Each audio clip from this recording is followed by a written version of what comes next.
APTS 5 news. Kosigayya స్వామి రథశాలకు మరమ్మతులు. మండల కేంద్రమైన కొసిగిలో కొసిగయ్య స్వామి పేరుతో ఎంతో పవిత్రంగా పూజించుకునే ఆంజనేయ స్వామి జాతర మహోత్సవాలు ప్రతి సంవత్సరం జూన్ నెలలో గ్రామస్తులతో పాటు మండల ప్రజలు ఘనంగా జరుపుకుంటారు. ప్రత్యేకమైన పెళ్లైన నూతన వధూవరులు ఆంజనేయ స్వామి రథ దర్శనం చేసుకొని ప్రత్యేక పూజలు చేయడం కొసిగి మండలంలో అనాది కాలంగా వస్తున్న సాంప్రదాయం. కొసిగిలోని తీర్ బజార్ నందుగల స్వామివారి రథంకు ఆలయ నిర్వాహకులు రథశాలను నిర్మించి దానికి ఒక షట్టర్ ఏర్పాటు చేసి భద్రపరుస్తారు. ఈ షట్టర్ గత 2 సంవత్సరాల క్రితం విరిగిపోయిన దానిని పట్టించుకునే పాపాన ఎవరూ వెళ్ళలేదు.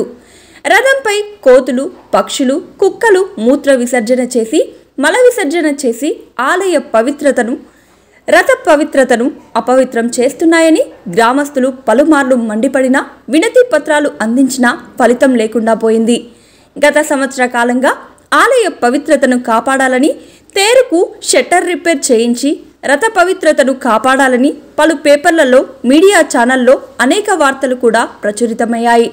దీన్ని దృష్టిలో పెట్టుకుని నూతన ఈవోగా బాధ్యతలు స్వీకరించిన సాయి కుమార్ షట్టర్ రిపేర్ పనులు ప్రారంభించేలా ఆదేశాలు జారీ చేశారని, ఈ కారణంగా షట్టర్ మరమ్మతు చేస్తున్నామని ఆలయ కమిటీ సభ్యులు తెలిపారు.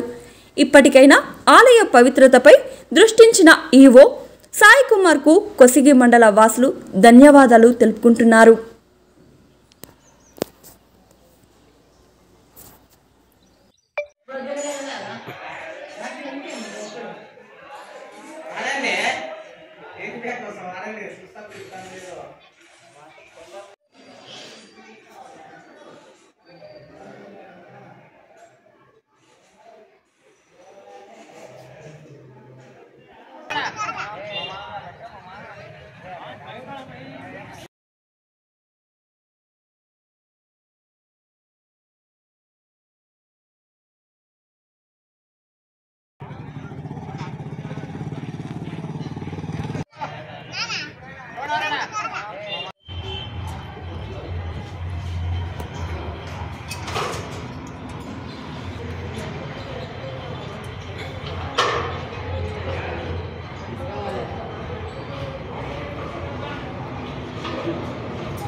నీళ్ళకి